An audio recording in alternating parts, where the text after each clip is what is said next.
didn't think I was ever gonna make a video like this, but here we are. With Megamind 2 absolutely dive-bombing in critical and audience response, Kung Fu Panda 4 making Dune Part 2 second banana at the box office, and the Wild Robot trailer promising more from their post-Bad Guys Puss in Boots 2 era, 2024 has been an interesting one for DreamWorks. And well, behind the scenes, I'm afraid the picture's not looking too great. On top of trying to keep up with every animated movie trailer, upcoming animation news, I'm also trying to keep up with some behind the scenes, news of the production team. And well, on the DreamWorks front, it looks like we're talking massive staffing cuts, outsourcing future projects to other companies, the main being the same company as Sony Animation, and divesting themselves coincidentally ahead of a massive union negotiation this summer. On the surface level, my questions about DreamWorks have been standard stuff. Should we be excited about their artistic direction? Will the Wild Robot lead the way for more daring projects akin to Pixar in the 2000s? Are Megamind 2 and Kung Fu Panda 4 a mark of being too reliant on old IP? However, now it's looking like we're about to see a fundamental change to the way DreamWorks movies are made. There have been whispers of some serious shakeups at the studio behind the scenes that I initially just didn't believe. However, now there's an actual report on a potential 40 to 50% cutting of their staff, and it's looking more and more ugly. The big story is that DreamWorks is looking to divest itself of in-house production and instead outsource their forthcoming projects to smaller, external production houses. According to an article from Cartoon Brew, DreamWorks chief Randy Lake, what a name, has stated that no one is being laid off per se, and it is in fact simply a routine non-renewal of fully completed contracts. However, the number of people who have not had their contract renewed is reportedly quite a lot. With current estimates being 40 to 50% of the staff, that comes to, at a guess, a number of 1,300 people being cut from the company. I kind of pulled that number out of my ass, I'm gonna be honest, and that's because looking at surface level statistics this early on suggests there's 2,700 employees at DreamWorks. Perhaps this cut goes after a specific demographic within these staff. It's hard to tell exactly who's contracted and who's not, etc, but with 2,700 split in half, we're looking at like 1,000-ish people. That's massive. This would be huge for a studio at the size of DreamWorks. With continuing success and no intentions to slow down their output, this means that a lot of outsourcing to smaller, i.e. cheaper studios, is going to be involved. As we've learned from situations such as Across the Spider-Verse last year, there is a lot of exploitation in the animation industry, with animators on that one being completely overworked. Always hurts me to say on that one because I love that movie, but that's what's happened.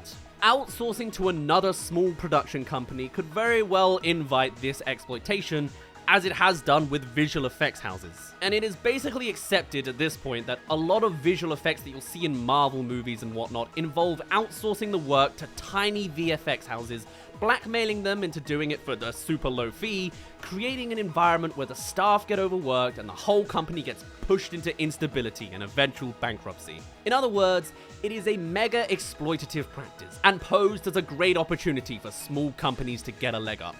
However, this may not be the exact way things play out in this case. I just wanted to point out that there is the potential for this to happen, particularly when we get into who the main supplementary studio will be involved are. Honestly, it wouldn't surprise me if Universal had been planning to do this to DreamWorks for a while. Illumination is mega profitable for them as this is their exact business model. They do not have an in-house US operation like DreamWorks has had. In fact, they actually bought out the company who produced the original Despicable Me for them, which is a Paris-based company. Formerly known as MacGuff Studios, this model of producing movies for super cheap in France has meant that every Illumination mega hit is far into the profit margin. And to be fair, this isn't as bad as the VFX situation, so I'd rather it was more this route than a bunch of third-party companies being completely exploited.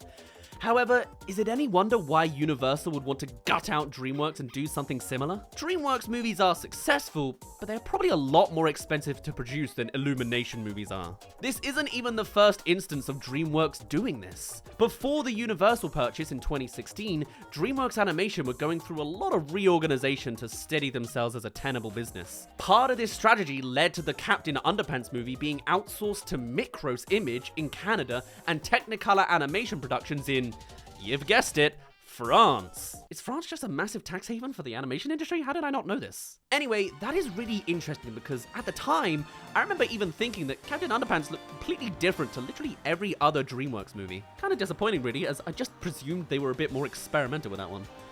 In fairness, those artistic choices were still made, it's just that the wrong studio got all the credit for it. This decision led them to spending a lot less money on the production, making the company appear a lot more profitable. So yes, they've very much done this song and dance before, even preceding their time with Universal. So don't be surprised that this is likely happening. Both them and their parent company have done this practice completely separately from each other. No wonder they got into bed together. There you go, making it halfway through this video. This is the point where I tell you to check below to see if you're subscribed to keep up with animation news. And I may do a follow-up if there is an update to this. It's not going to be a good update, but it's an update nonetheless. To keep things vaguely positive, let me know some good memories you've had with DreamWorks movies. Tell me a glorious childhood memory you had of going to the cinema one time for something. But otherwise, beyond this little break, I'll let you get back to the rest of the video. Anyway, as I've alluded to, the main studio who's been named to be DreamWorks' future ghost studio is Sony. They're not officially Sony Animation, but they might as well be because they have animated for almost all of Sony Animation's movies. This is Sony Pictures Imageworks, based in Canada. Yeah, based on the Captain Underpants situation, it looks like Canada's a cheap haven for animation houses as well. I kind of knew that one. I kind of knew that, but I thought that was for more live action stuff. I guess it's both. Are you a French-speaking nation to some degree? Then let us make some super cheap animation in your country, please. Anyway, they are a visual effects and animation house. Let's just say they've been going for a while.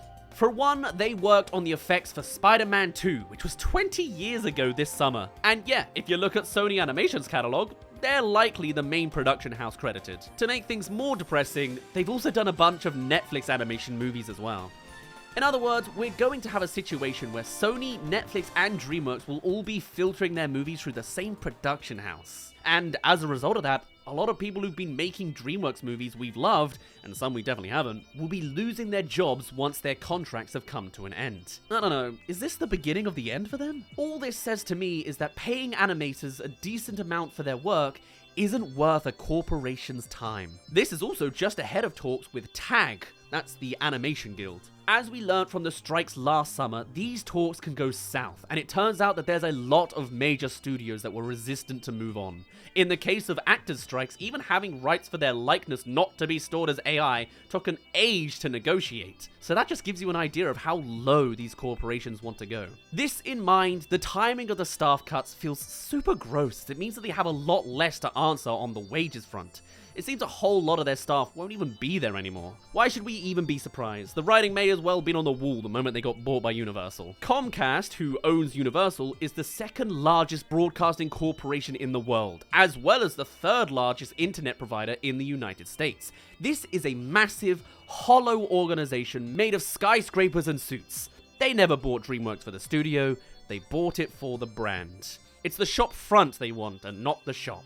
I have several things I can say about Disney, but one thing I don't necessarily see is them ever doing something like this to Pixar, or of course their in-house studio. They know that Pixar is the studio itself, it's not a brand that you could just stick any old third party under. And we're starting to see the emblems of that now. Orion in the Dark, a lovely little project, maybe a little mid in some places, still very worth your time, was animated by Micros Animation. That same studio we mentioned before as a French production, back in the past with that Paris-based studio.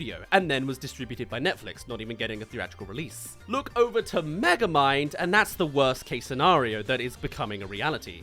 Again, went straight to streaming and didn't get a theatrical release, but oddly enough was created somewhat in-house by DreamWorks Animation Television. However, again, that is still a markedly smaller animation production team than behind the main DreamWorks studio, so as to make this super cheap, really unefforting project for a streaming service that no one really wants to pay attention to, that doesn't really deserve any views for it. However, again, this studio was just bought by Universal and Comcast. It's still the same treatment. But then you may be saying there's always the Wild Robot, a mainstay production being produced as a theatrical release. Surely this is, an emblem of good. Maybe it's a side project that is going to be more of the likes of Megamind Television and Orion's side spin-offs. It's not too bad.